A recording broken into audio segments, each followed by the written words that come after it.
সকাল সকাল ঘুম থেকে উঠেই যখন দেখি নিজের শখের জিনিসটা নষ্ট হয়ে গেছে, তার থেকে খারাপ মনে হয় আর কিছুই লাগার নেই। হ্যালো এভরিওয়ান, আসসালামু আলাইকুম, welcome back to my another new blog. তো অনেকদিন পরে আবার নতুন একটা ব্লগ শুরু করলাম। একদম সকাল থেকে ব্লগটা কিন্তু শুরু করেছি। নানা রকম ব্যস্ততার কারণে অনেকদিন ধরে ব্লগ বানাতে পারছিলাম না। ফাইনালি আজকে তোমাদের জন্য ছোট্ট একটা ব্লগ নিয়ে আসলাম। তো এই তো সকাল সকাল ঘুম থেকে উঠেই বারান্দা চলে গিয়েছিলাম, আমার সবচেয়ে পছন্দের জায়গা যেখানে সেখানেই। অবশ্য আমার সংসারের প্রত্যেকটা কর্নারই আমার খুব পছন্দের, খুব যত্নের। তো এই তো সকাল সকাল আমার পছন্দের গাছগুলো দেখছিলাম। আমার বেলি ফুল গাছে ফুল ফুটেছিল, তো সেটা কলি ফুটেছিল আর কি, দেখে ভীষণ ভালো লাগতেছিল। আর এই যে আমার মন খারাপের কারণ, আমার পছন্দের গাঁদা ফুল গাছটা একদম নুয়ে পড়েছে। কি কারণে হয়েছে, কিভাবে হয়েছে, কিছুই বুঝতে পারছিলাম না। তো এটার মধ্যে ফুলও ছিল, যেটা আমার কাছে ভীষণ ভালো লাগতো, খুব সুন্দর একটা ফ্লেভার আসতো বাসার মধ্যে। তো এই তো একদম সাদা পাতাগুলো কিভাবে যেন সাদা সাদা হয়ে যাচ্ছিল, কি কারণে হচ্ছে আমি কিছুই বুঝতে পারছিলাম না। আপনারা যারা গাছের বিষয়ে অভিজ্ঞ আছেন তারা একটু কাইন্ডলি আমাকে ইনফরমেশন দিয়ে যাবেন যে কি করলে এই গাছের পাতাগুলো সাদা সাদা ভাবটা চলে যাবে আর কি, আমার গাছটা ঠিকঠাক থাকবে। সকাল সকাল উঠে কিন্তু আমি আর অনেক কাজ করে নিয়েছিলাম। বাসায় কিছু পুরোনো কাপড় ছিল, সেগুলো ধুয়ে একদম রোদ দিয়ে দিয়েছিলাম ব্যালকনিতে।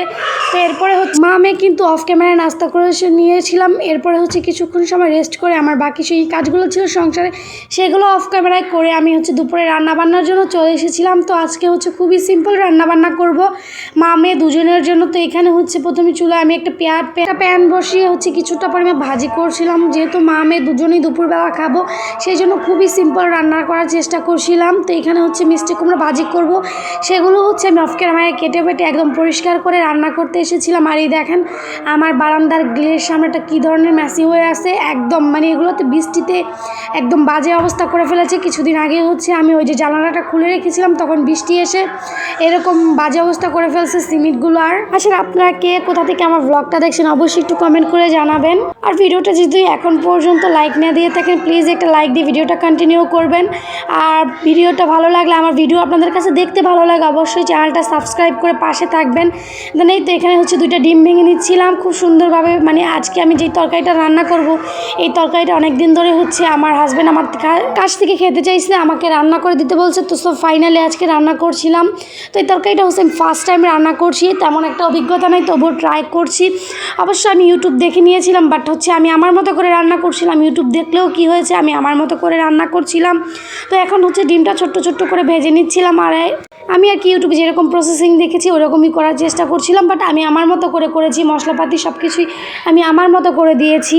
এই তো দুইটা ডিম ভেঙে নিয়েছিলাম। এখানে ডিমগুলোকে আমি খুব সুন্দরভাবে ভেজে নিচ্ছিলাম। আর এই তরকারিটা আমি ছোটোবেলা অনেক খেয়েছিলাম, বাট তখন তো আমি রান্না করতাম না, তাই আমার শেখাও প্রয়োজন পড়েনি, মা রান্না করে দিত তখন খেতাম। কিন্তু এখন আমার নিজের সংসার হয়েছে, তাই আমাকে তো রান্না করতেই হবে।